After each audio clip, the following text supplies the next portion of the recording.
Hey everyone, thanks for tuning in to Keep Calm, It's Just a Snake podcast. And joining us today, we have the fabulous April Justine. How are you doing this evening, April? I am great. Thank you for having me. April does Bloods by Design. So that means working with blood pythons and short-tailed pythons. And based on your social media, you also have a few other fun pet projects too, it looks like. I do. I have some random stuff in this room as well. Cool. We will get to that in a second because I think you actually have some stuff that I don't even work with, and I have honestly probably too many things, and I stretch myself too thin a lot. How'd you get into blood pythons and short tails? I mean, that seems, I know they have a reputation with a lot of people, especially new people coming into the hobby. Yeah, so I actually, let's see, back in 2013, I really, really wanted a Brazilian rainbow boa. Mm-hmm.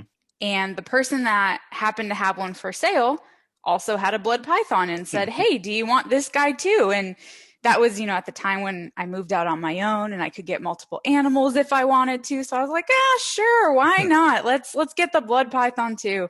And I didn't know what I was doing. I didn't know anything about the species at the time. In Right. fact, I thought they were ball pythons, but just looked a little bit different. Yeah, that's where I was at that time. So it was not good news, don't do it the way I did it. But I ended up getting one, and he was a normal with a dark head and just a brown coloration. He didn't have a lot of the red in him. Mm-hmm. And I started looking at the different morphs, and then I saw magpie. I was like, oh man, Oh that's yeah. amazing, right? So that's the cream pinkish animal with some of the spots on it, very low pattern. And then I saw T negative, and I was like, oh my Yeah. goodness. And that's, it just started when I started researching. Mind you, I did it all the wrong order. I got the animal first and then started researching. But nonetheless, that's really what got me into them. And the one I originally got was very cool tempered and a very good snake. So to begin with short tails, that was an awesome animal to get. Nice. And then I decided to kind of jump in, and I got a T negative that is Jack the Ripper. If you follow me on Yep. Instagram or yep on my YouTube, Jack the Ripper. And he's turned out to be amazing. But I actually was intimidated by him when I first got him because he was so hissy.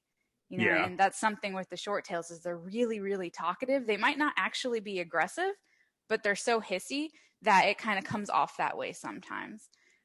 But yeah, that's really where I got started, and I've absolutely fallen in love with them. I say, they're chubby and they're sassy, just like me. And once you get to know them, and they get that trust with you, you have the trust forever. So I'm like, okay, I can relate to the species too. So I just absolutely love them. That's awesome.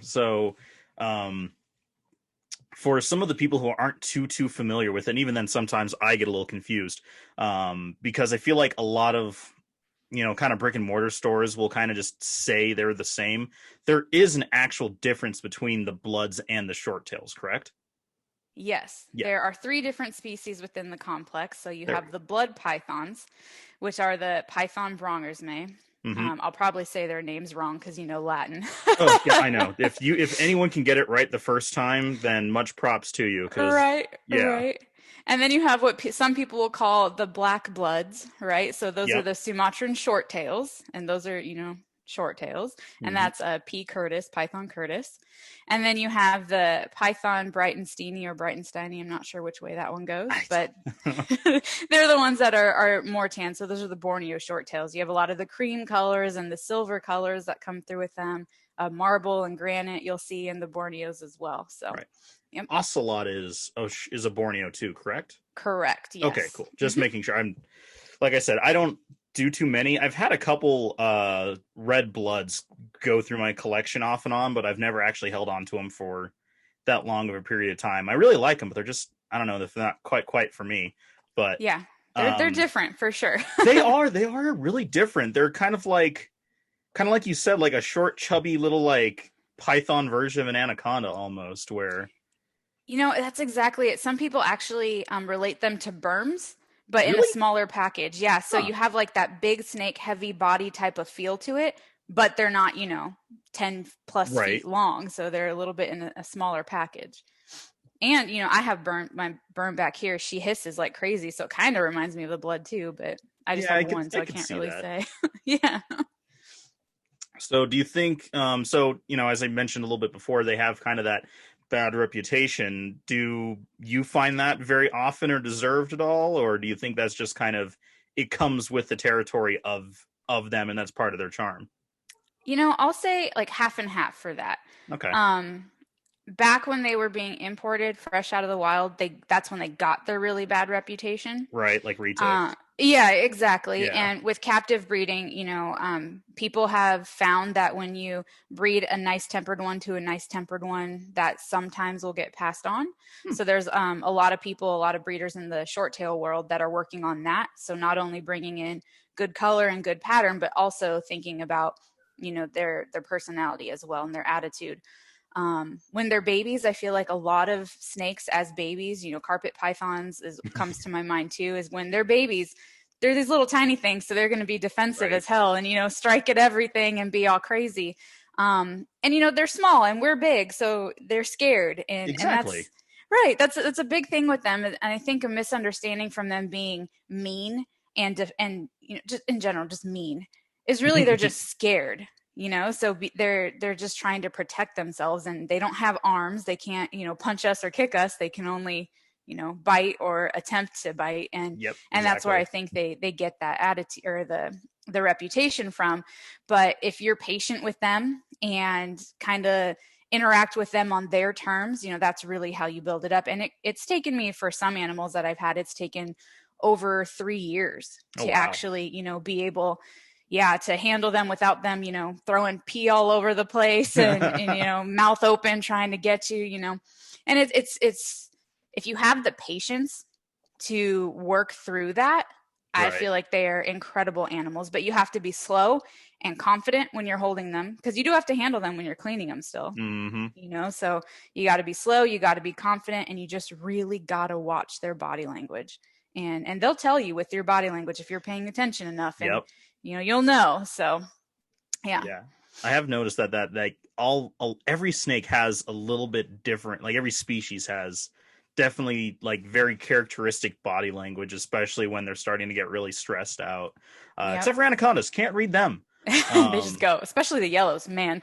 yeah, like I don't know what it is. I can get a read on most of them, but not those guys. I don't know. That's and they can go backwards, but I know they go every which way when they strike. yeah. With blood pythons, though, you can tell by heavy breathing. Yep. So you'll Yep. see their body just, all of a That sudden, billow. yep, start going in and out. And it's pretty fast. It's not, slow and steady. It's scared, heavy breathing. And if you watch their tongue, they'll stick the tip of their tongue out just a tiny bit, Yep.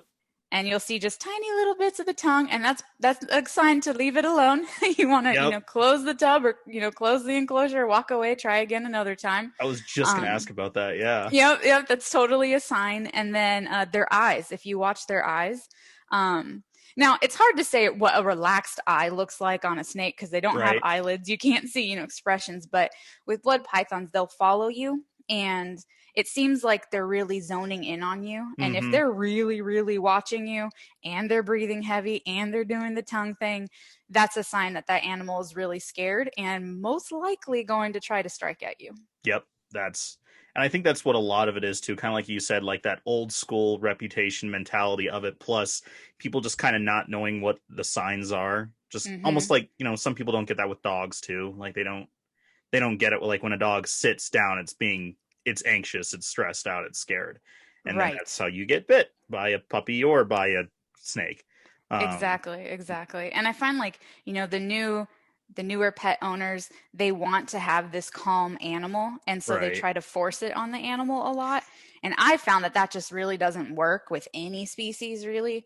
And so when they're trying to force it and force the interactions, that's when the animal's not gonna calm down. The animal's not gonna feel good or secure or anything like that. So Yeah. that's when people get, oh, it's mine isn't eating and it's always striking. It's like, yeah, well, you're stressing the hell out of it. So Exactly. that could be why. Yep.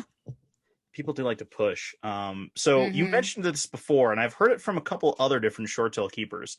There seems to be kind of like an actual lasting kind of bond understanding relationship that seems a little bit special with short tails. Have you noticed something like that that's a little bit different from other snake species? Yes, and that is probably something that us humans put on the animals. It's not Yeah, like the animals is I'm really, tiptoeing into that. I know I'm yeah, treading some dangerous water right now. yeah, exactly. What is it? Anthropomorphism. I know. Yes, there we go. Yeah, my zookeeper friends hate me whenever I get close to this. And really, I really believe the snake is training us. And so we finally Probably. have been trained enough and our behaviors are, acceptable to that animal. So yes, you have a mutual agreement, but I mean, Right. Still an animal. yeah, it's still an animal that, it doesn't have feelings like that. But Exactly. um when I first got Jack the Ripper, for an example, he was super hissy. I didn't have a lot of experience with short tails and blood pythons, and I was nervous around him. I was super nervous around him, and he would actually do this really weird thing, and he hasn't done it in a long time. But when you're holding him for a while, he'll do this open mouth thing and take his open mouth and barely scratch your arm and then Huh. go away. And I was like, okay, that is my sign that you Oh need to be man. put away. He wouldn't bite, but it was so weird. He would like graze you with his teeth, I'm a barely. giant hog nose. It was so weird. And That's then crazy. I was like, okay, I'm gonna put you back. That's fine. But I guess through years of learning that he's just talkative, he's just gonna be hissy. He used to invert his hemipenes every time you picked him up. I was like, okay, snake anatomy, here we go, Yep.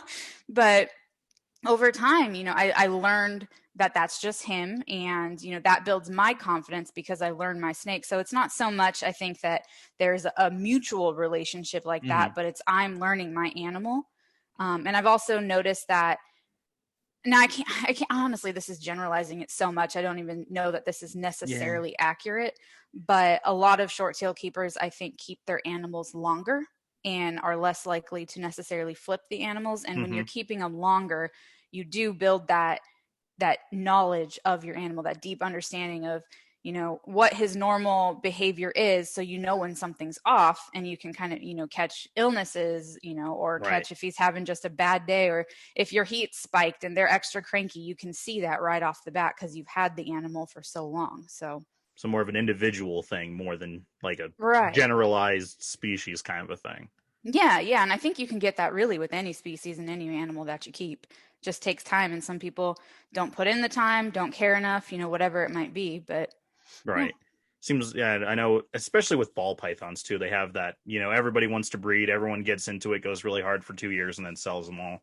Um, and I know, obviously, last year was, goose egg for reptile expos, but I feel like I've been seeing a lot more short tails and bloods popping up. Have you been noticing like kind of an upward trend of popularity for them as well?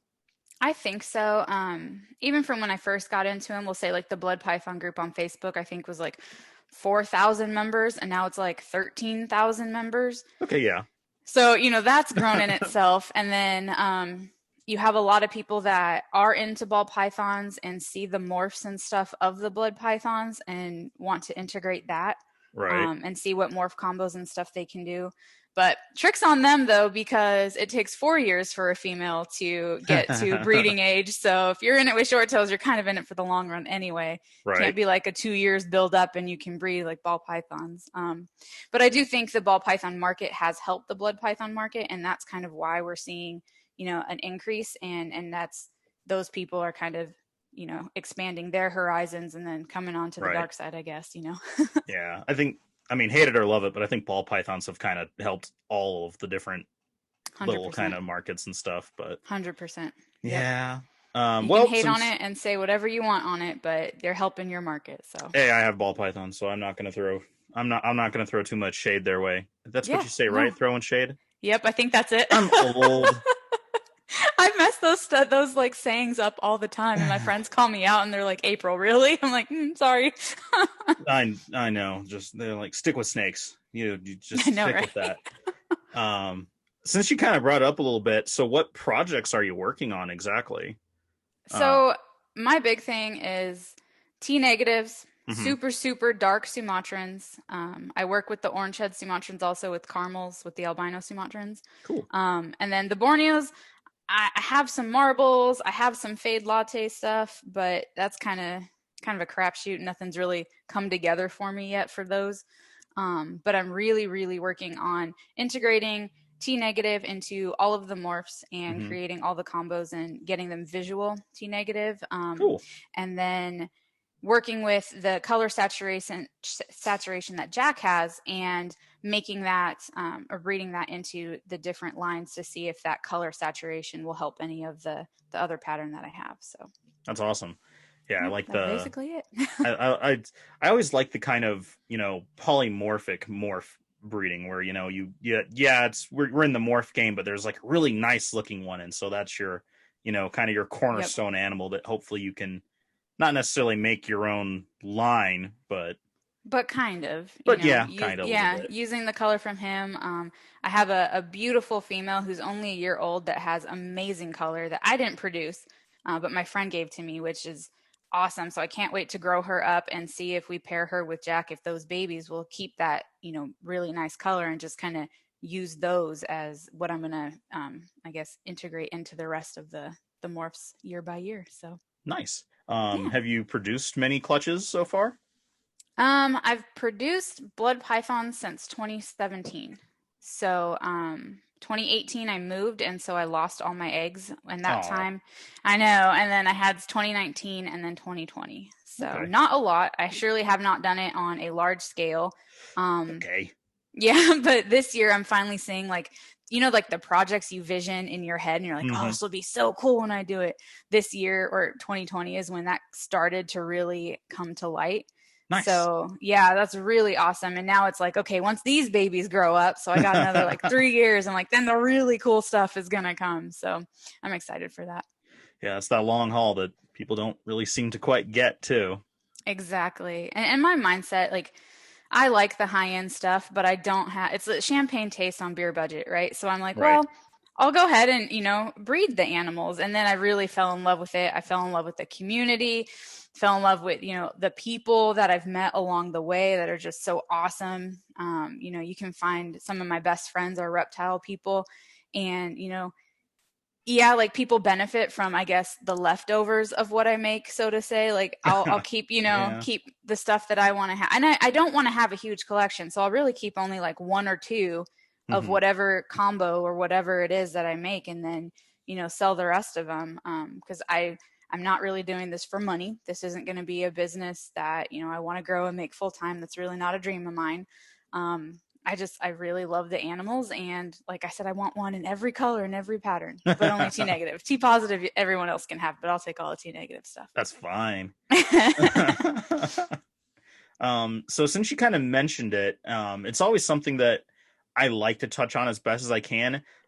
There's different, kind of little communities within the reptile hobby as a whole of the different breakdown species.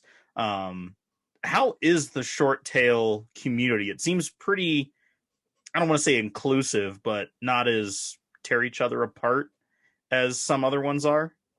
Yeah, I've really found that for one, the people that are really pushing the hobby breeding wise and stuff are active in the community Hmm. and actively try to help people.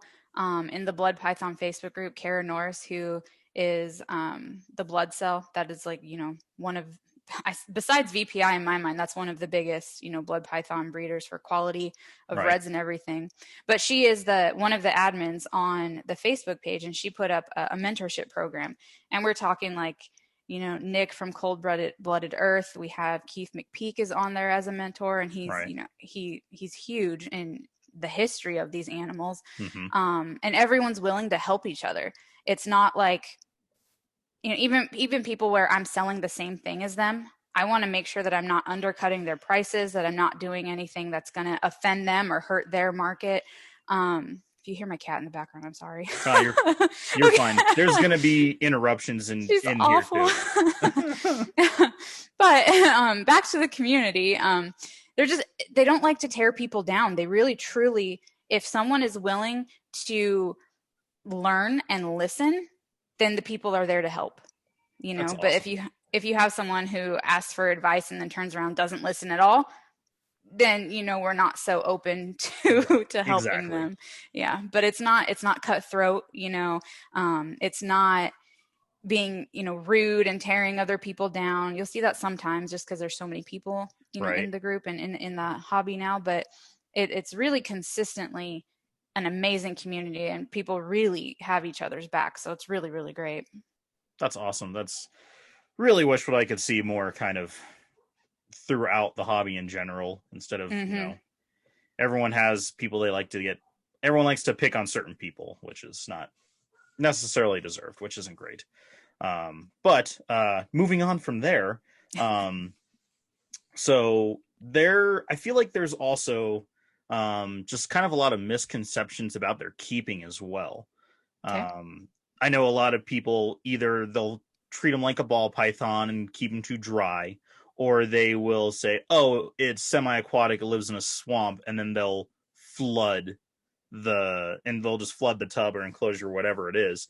How have you had kind of like the best success with keeping yours? Well, I used to live in California where the humidity was like 15-20%.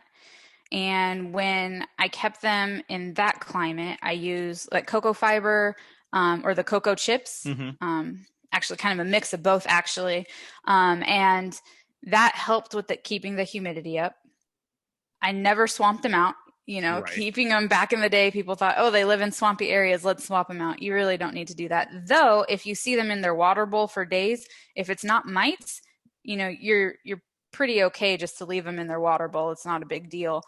They can handle that. They can handle swampy, you know, swampiness. But if they dump their water bowl and pee's not mixed in it, sometimes I'll just leave them in that. I'm like, well, maybe you know something I don't, and you need the extra humidity, and I'm not aware of it, you know? So Yeah. I'll leave it, you know, until obviously leave it for a couple days, then clean it up because it can get pretty gross. But not letting them sit in their own pee or anything like that. But really, the humidity can kind of be same along the same lines as ball pythons, but they just Mm-hmm. can't be kept as hot. There it is. Yep. Yeah, it's the heat thing. So humidity 50 to 70%. If they're in shed, I just dump their water bowl so they get the extra humidity. That seems to work just fine. And then for heat, I keep my room around 80 degrees, Mm-hmm. and that's just the whole entire room I have heated up to 80 degrees. And then their hot spot is at 86. I Yep. have found that if the room goes over 84 degrees, they start getting really cranky and really awful.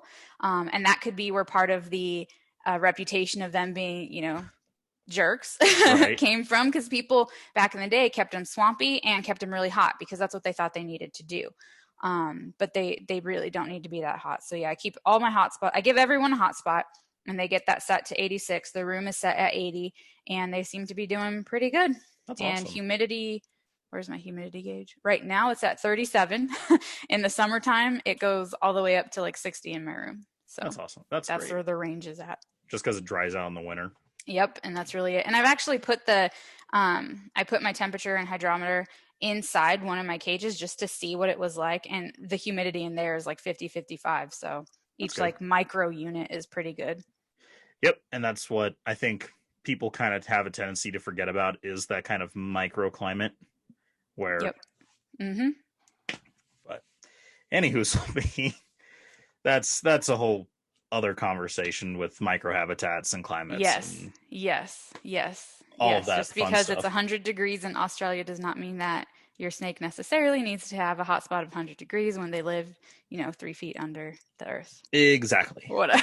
I know it's an argument that lizards are worse with that, but Yep. um Yep. 100%.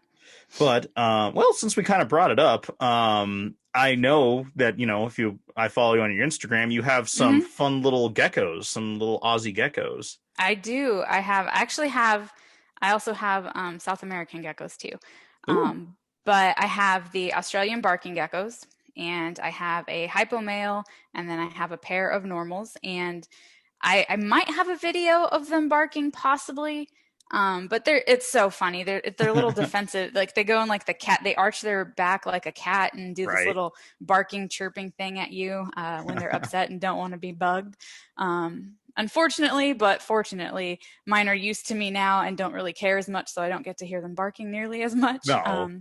But I absolutely love them. I keep them in my rack, and that is one of those projects that just kind of makes me smile, you know. And I get to with geckos, you can see the eggs building in their stomach, and then I'll check the female. I'm like, oh, there's no eggs there anymore, and I go digging for them Right. and find the eggs, and I just keep them room temperature in one of those egg crate holder things, and I do fine with that. And that's another Nice. thing where I'm not necessarily trying to make money off of it, but it's just fun to come in my snake room and go to those geckos and just interact with them. They're cutest little things. That's hilarious. And they Uh, have a super fat alien-like tail, and it's supposed to be like that for anyone wondering. I know I saw that too, and I was like, "What kind of knob tail is?" Oh, Yep. Yep. so what kind of South American geckos do you keep? I don't think I actually have seen those on your So Instagram. I have a pair of micro geckos, Hmm. and they're Spherodactylus torii, I believe is their scientific name. I don't even know if they have a common name, actually. Yeah, Um, geckos are hard when you yeah. start getting into all that stuff. Yep, and their cage is actually right in front of me, and I'm looking, and sometimes I'll see their head poke out of the bamboo, but they hide almost all the time. And I throw in crickets, and every once in a while I'll see them, so I know they're doing just fine. But they'll lay eggs in the bamboo, and I never see babies. And even if I do, they probably will get out of the cage that I have them in because they're so tiny. Oof. But those are another one where I love them so much, and I decked out their terrarium, and it's all naturalistic, and I'm trying to do the bioactive. I have another setup I have live plants, and I'm trying to get going before I put those in. But that's another little side thing that I just absolutely love them. The females are black and white striped, and then Oh, the cool. males are like this grayish cobalt blue color with an orange tail. Huh. So yeah, so they're super, super cool too. And I love those little guys. I And they're don't think tiny. Like I said, they're like 2 inches long. I don't think I've actually ever seen those things. That sounds really cool. They're awesome. They're absolutely awesome. That's nuts. Yeah. Highly recommend. I I want to get into more geckos. I just know like I have too much stuff going on where Yeah.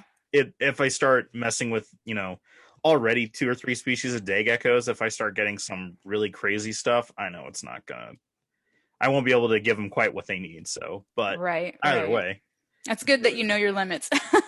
Well, that's I think that's also why like I like the Sumatrans but they're just not quite for me, Right. unfortunately. But that's still really cool though. Um so I do kind of have to okay, so let's bring up this a little bit. You just recently started a YouTube channel, correct? I did. I did. And how has that been going for you? I know I already subscribed to you pretty quickly, but Well, thank you very much. Um, I have found that starting it up and being pestering people about watching my videos is very effective. that's great. And yeah, it's great. I have, 250 or something followers, which is great.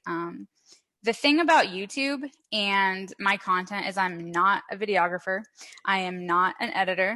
I am just a girl in her snake room that wants to show you guys, what short tails are, and kind of, there's not a lot of content that is specific to blood pythons and short tails True. to show their attitude, show how to handle them.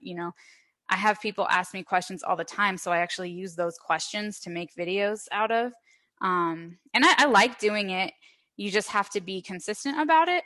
And that is key. And I'm very bad at that. You'll notice this past week I haven't posted anything yet. I'm very bad at being consistent.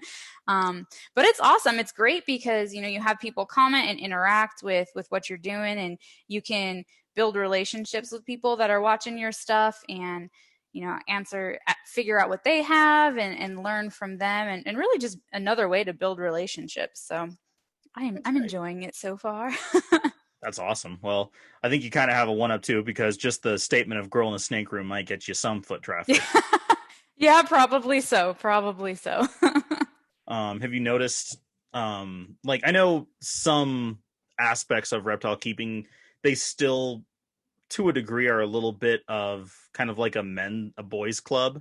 Have you noticed that at all? I mean with Bloods and Shorttails, I mean some of the big players are the ladies, with, Tracy Yeah. Barker and Hmm. everyone else. With short tails specifically, it's actually pretty mixed with 50-50 when it Hmm. comes to, if you take like the top 20, even the top 50 breeders, you're going to find it's pretty split pretty even. Um, I guess I've been lucky, or I just don't deal with drama and don't even I Like don't even just let it come into right my over your life. head? Yeah. Yeah, because I'm a part of I started off being a part of the carpet python community, and that is a lot more men in that community. Yep. But they were so welcoming and so nice. And, they're some of my, greatest friends that I have are from the carpet community. And then there really was no issue. I am a part of a female Facebook group, and it's interesting because every once in a while they'll tell stories about how someone mansplained to them, or et cetera, et cetera. Right. Yeah. Something like that will happen, or they're at a show at a booth, and they think that they're the person's girlfriend when really they're the ones that are doing the breeding, and they get looked over. I personally haven't had any of that, so I'm very thankful to that. Um, yeah, maybe also I kind of isolate myself, so I just kind of do my own thing, and then I'm like, hey, here's my stuff. I don't know. So I haven't really personally have noticed anything, Okay. negative when it comes to that. I just have to ask because yeah, that is reptile community where I am is not super knit unless you're like in with some of with some of like the old school people or something like that, or individual couple like little friends here and there. But Mm-hmm. I do see like a lot of, as you said, kind of the mansplaining that Yep. I see, like, female work, like employees of reptile stores kind of get talked down to by some Joe Schmo who thinks he knows everything about breeding a ball python. Right, right. So I have to ask out there because I know that's not great. So Yeah, no, it's not very cool. And then you have some very attractive female keepers as well, and they get harassed at times. And yeah, that probably is not specific to the reptile community. I'm sure that is widespread in any community that there is out there. So, yeah, not it that is. I'm saying it's okay, because I'm not. I'm just saying it's not unique Yeah, to us. you are correct. Uh, well, on that downtrodden little bit of a note, I know. Let's talk about something more fun. I know. So what other as I shake my whole camera, what other fun projects do you have going? Let's see. I have a scaleless corn snake. Okay. So I will be going into, his name is Dick for obvious reasons. I think they're obvious reasons. Oh my gosh. That's Scandalous. But I have him, and I would like to start a scaleless project. I had a het scaleless, and then when corn snakes are really little, how they tend to escape. yeah. That happened, and normally I Mm, find them, and I didn't find this one. So mm, there's that. But yeah, I have some corn snake projects, and really that stemmed off of my very first snake when I was 15 was an albino corn snake and a male corn snake, and I lost her a couple years ago. She passed away. She got this weird abscess thing in her cloaca, and mm. it ran rampant so fast that antibiotics and all the medication just was not doing anything. But I wanted to, I bred corn snakes back in 2014 because I wanted to have her babies, and then I have her grandbabies now. So it's kind of those projects kind of stemmed because of my first snake, Right. and I kind of want, the lineage still from my first snake. So that's, a very personal project, and surprisingly, people really like to have, like, I had no problem selling the corn snakes, and I was very surprised about that. But there's that. And then what else do I have? I have the Beak Snakes, which I am actually wanting to sell. They might be a pair. I'm not 100% sure. They're very, very hard to sex.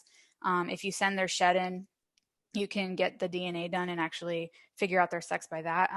But I think I have a pair. Was not successful. I've had them for like 4 years, and I bought a trio, and then I bought another pair, and most of these are wild caught, and only 2 of the 5 that I had have made it, and they're doing great. They've been steady for 3 years now. They've been absolutely great.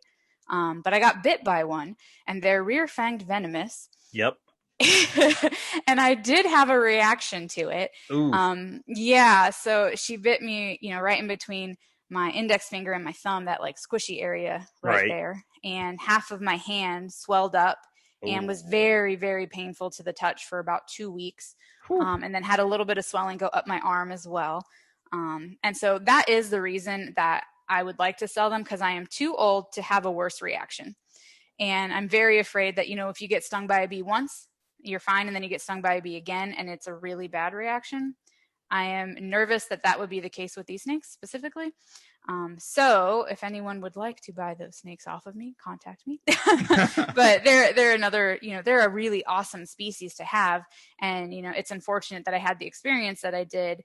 But, like I said, I'm 35 now. I'm too old for something crazy to happen. I don't care to live life on the wild side. And if someone else can keep them better and, do better by the species and be successful breeding, I'd rather them be in that person's hands than my hand when I'm struggling and, they're not really solid in the hobby yet. So I'd rather give them to someone who can, really work with them. I remember one of the Morelia guys, was messing with some beak snakes. I can't remember who it was. It's Howard Redwood. It was yeah. how I could forget how I could forget Howard, but yes. Yep, I know, right? Yeah. I actually had a beak snake, and there's 3 different species of beak snakes. So you have the ones that have like the raccoon-like stripe on their eye, and then you have ones that have the orange head, and then you have ones that are all just kind of the brown tan color. So I had one of the orange head or red head ones, and he had a group of those. So I just sent him mine because kind of the same mentality. If you're successful, cool. I only have the lone one, so it doesn't make sense for me to have it. Right. So I sent it over to him. I think he still has it too. So, he still messes with them. That's good. Yeah. That's But they're awesome though. Well, that's really cool. I'm just trying to think. Honestly, this kind of went a lot faster than I thought I was going to. I'm completely honest with you. Normally, there's a lot more ranting and rambling, so that's really cool. How many short tails are you messing with right now? I just keep saying short tails. I know that there's the bloods too. Yeah, I just mix them all together. It's fine. Yeah, I think there needs to be more of a distinction too, but. So on my YouTube channel, I will be dividing my collection up between the species. So I'm going to do a collection overview of the Sumatrans that I have. I'm going to do a collection overview of the Borneos that I have, and then, all the bloods that I have. But really altogether, all the snakes I have in this room, I think is like 65. And I think only maybe 40 or 45 of those are short tails. Oh, wow. So it just shows I'm doing a very, very small collection. Everything has a purpose behind it. Every normal looking animal that I have, normal color. So any non-albino is het for albino. Okay. So I have, I this sounds terrible, but like nothing is wasted. I make sure that everyone has a purpose. Now I would like to have an example of every gene, whether it be normal and the albino version of it. So like I said, if it's going to be the normal coloration, I'm going to have the het in it, which is interesting because the het T negatives, I'm finding now, and finding along with other keepers as well, that you can kind of visually see a difference in them. Really? Where their laterals will be I don't want to say pixelated because it's not like extreme by any means, but like a slight lightening of the color that's on their laterals. Yeah, just right by their belly. I've noticed that on, a couple of mine. And then other keepers have brought it up too. So that's, interesting. And I don't know if that happens with T positive as well, because I'm not, super into the T positives.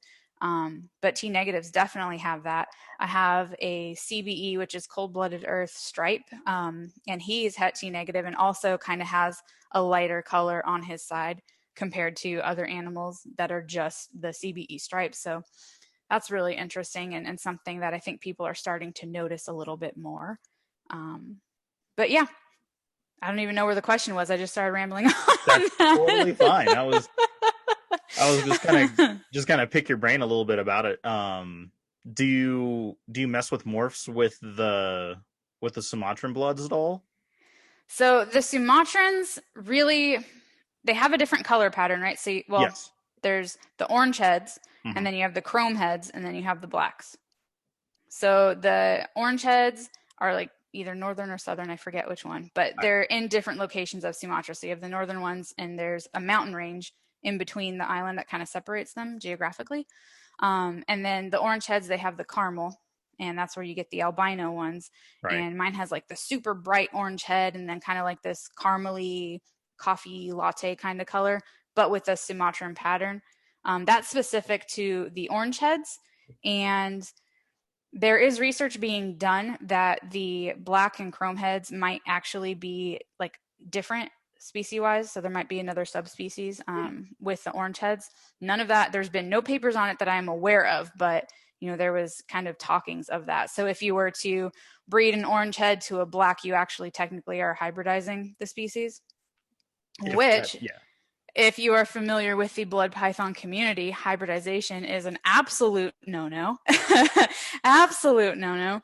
And the reason behind that is if you take a Borneo shorttail, which is, brown in color, has some silvers to it, and you breed that to a blood python that is also brown in color that has some silvers to it, you get those babies. It is not very easy necessarily to tell that it is a hybrid.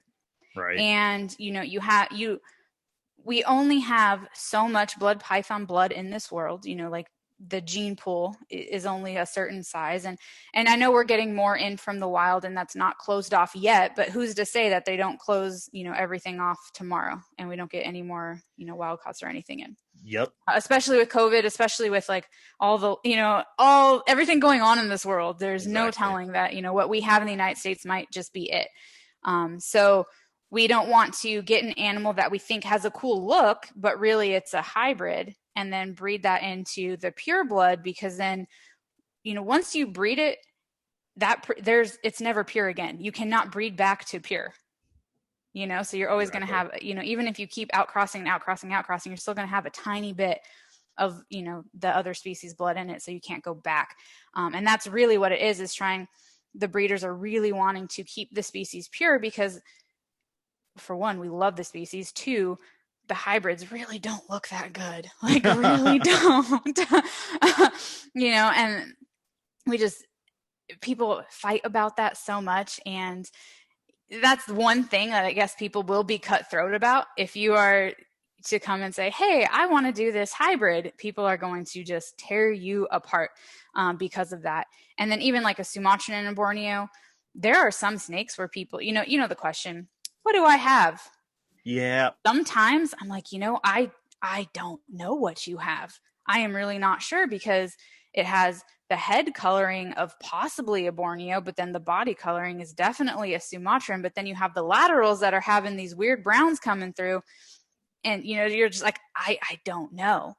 I really don't know. And so many people, if you have people that buy wholesale or, flippers, as they call it, a lot of times those things are going to be labeled incorrectly. I saw something recently that was like, oh gosh, what did they call it? They called it a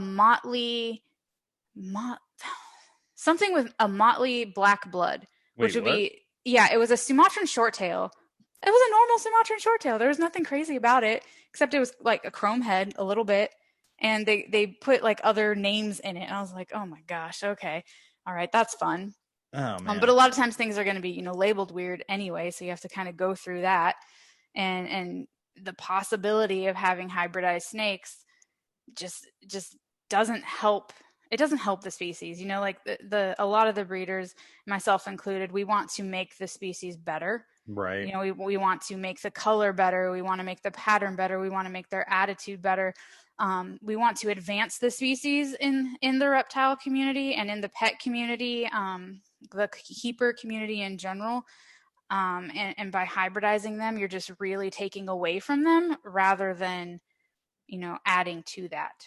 Now, I will be an absolute hypocrite when I say this, because I think it was Bob Clark possibly, took a Sumatran shorttail and bred it to a T-negative blood python. So the F1 of that probably was really ugly. I have no idea what the F1 looks like. But then they bred the babies together and had an albino Sumatran, and that was I think they called it the ruby-eyed, Sumatran. Huh.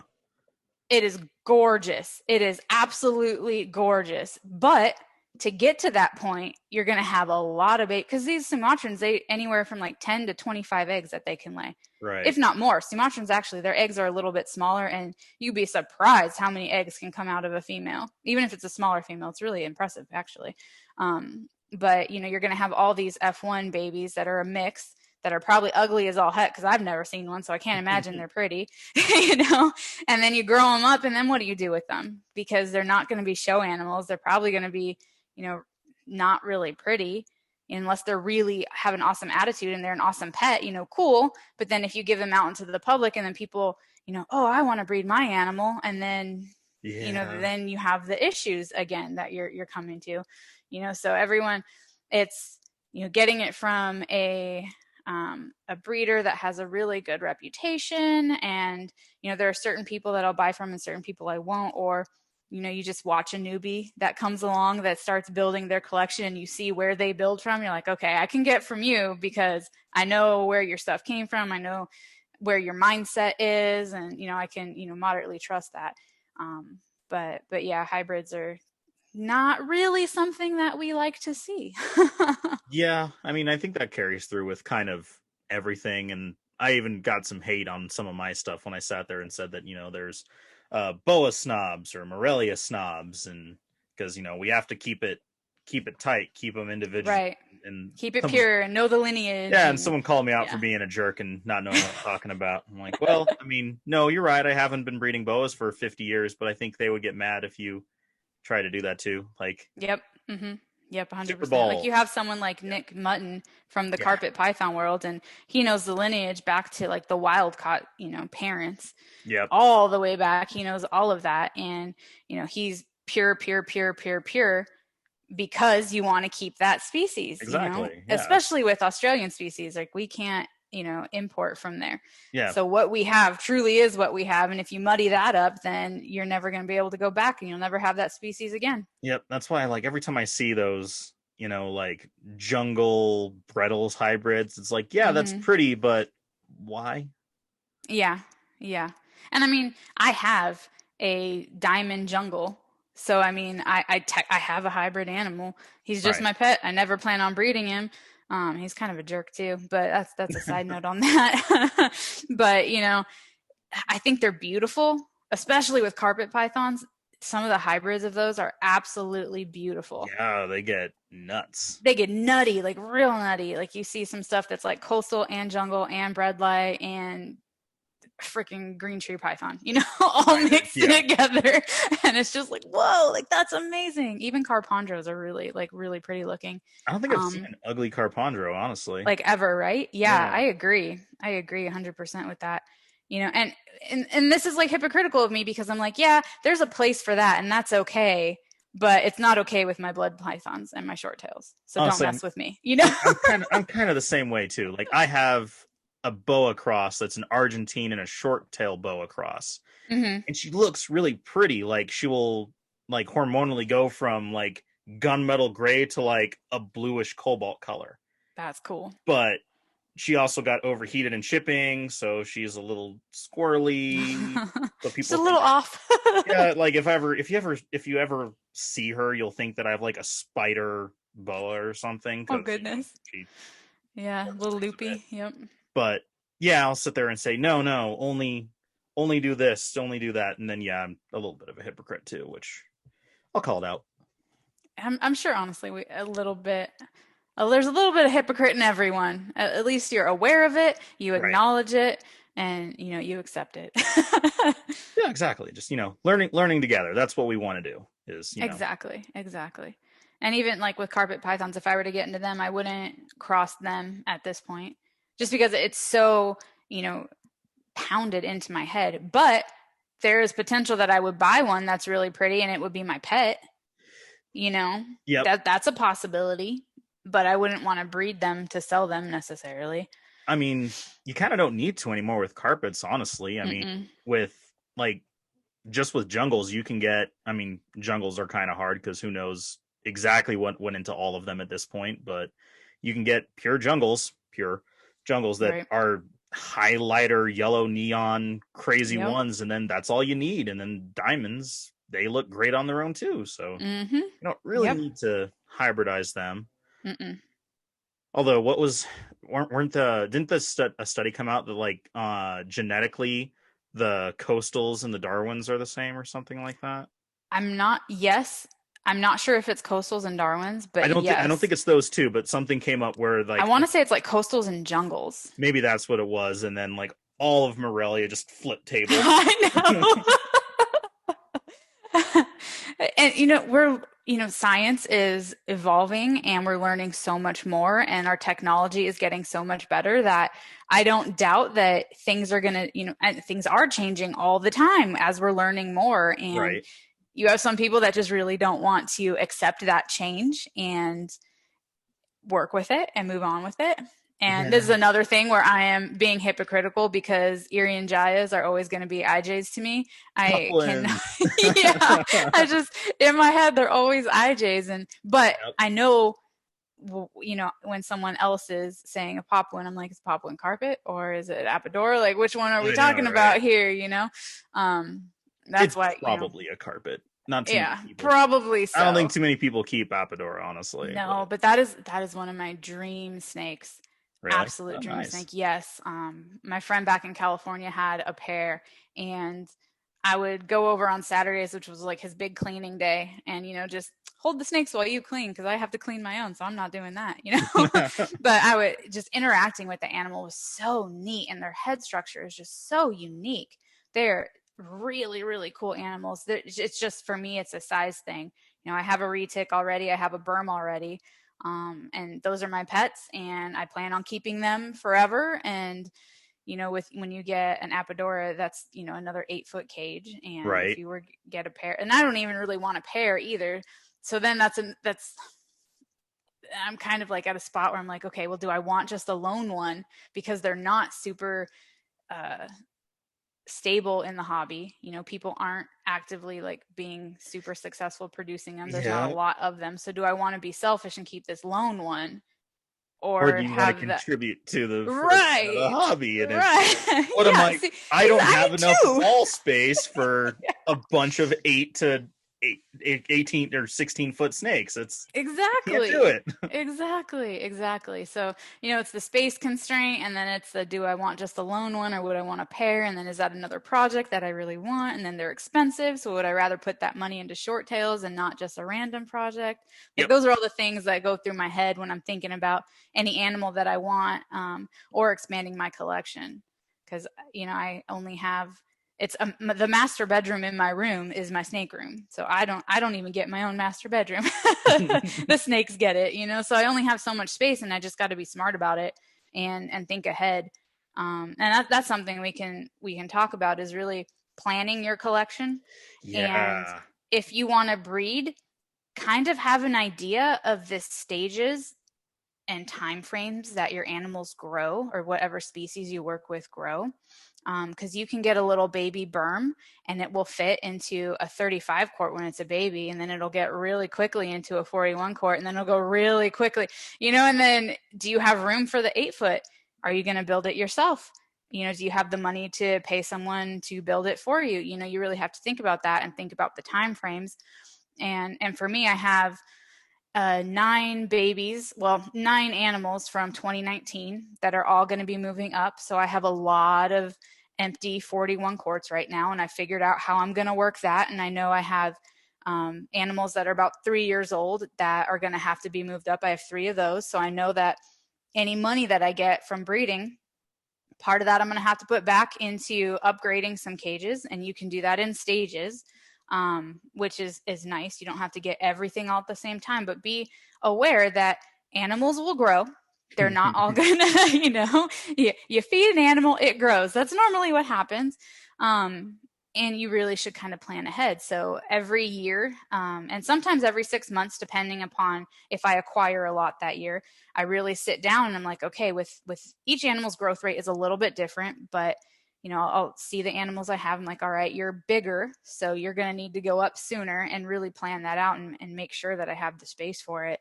And with that, know my limitations and know that I only have room for maybe another 10 adults right now. So Yep. knowing that, how long is it going to take me for those 10 adults to grow up? And then from there, if I want to keep going in this hobby, I'm going to have to search for either a property that has a bigger snake room, has a mother-in-law suite where I can put my animals in that. Am I going to need to get a warehouse? Like, what level are you going at?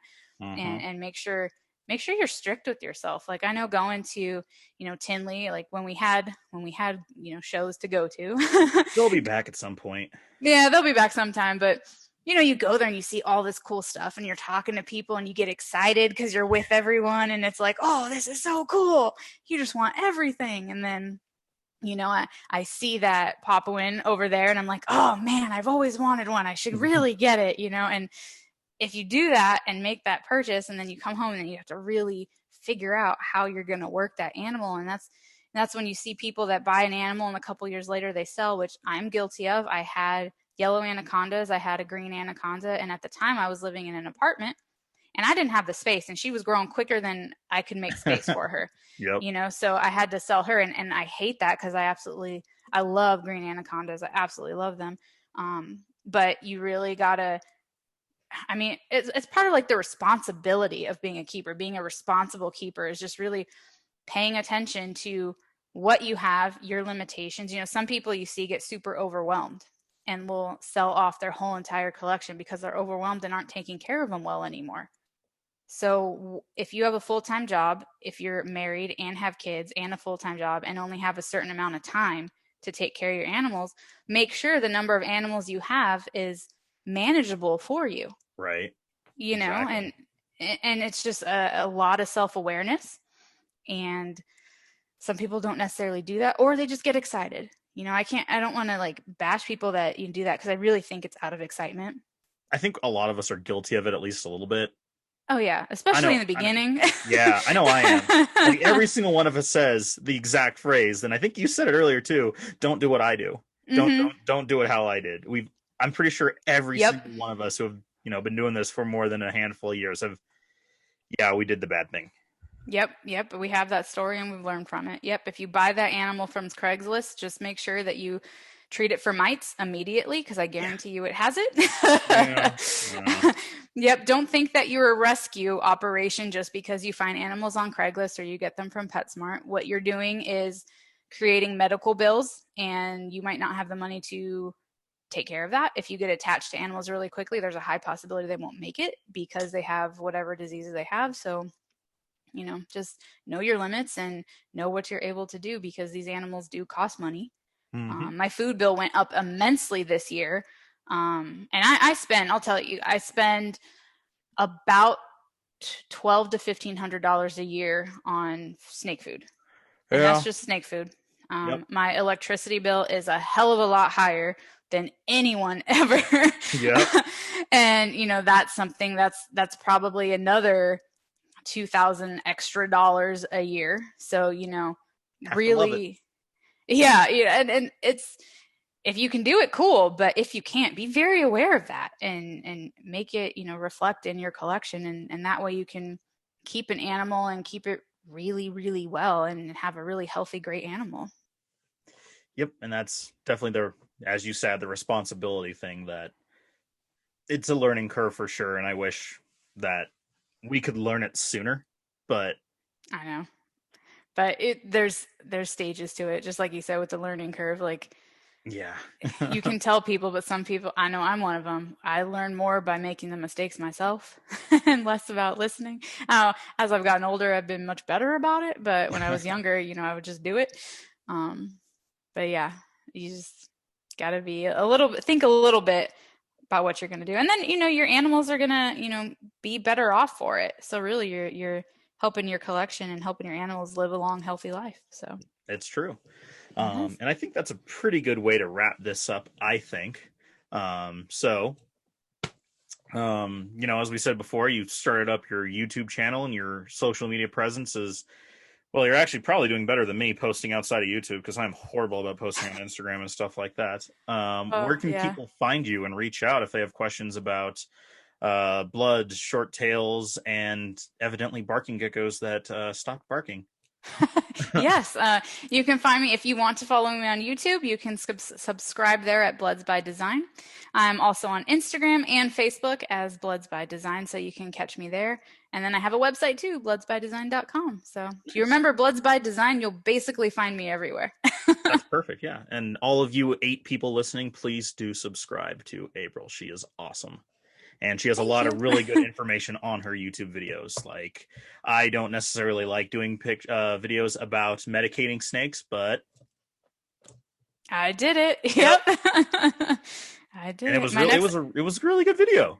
Thank you. Thank you. I got a lot of crap for that video actually. I mean, there's no good way to do it without someone going, "You're not a vet," or "You're doing Yep. it wrong," or "You're Yep. hurting it," or Yep. Yep. Yeah. And that's a part of, putting yourself out there, right? On social media. So yep, yeah. There's nothing you can do yep. about that. It's, hey, check this out, and then you get called a scammer, and it's like, I'm not selling anything. Yep, exactly. But yep, that is where you can find me. Also on Morph Market, if you're looking on getting a blood python, I have some listed up there too. Nice, and possibly some beak snakes. Yep. All right. Well, thank you so much for coming on to this. I know it was a little weird getting set up to this. I had some emergency issues going on, so I was kind of bad about going back and forth with you there. But No worries, no worries. It was great. It was a good time. Thank you for having me. I really appreciate it. thank you so much. All right. Well, hopefully you all enjoyed the show, and we will catch you next time.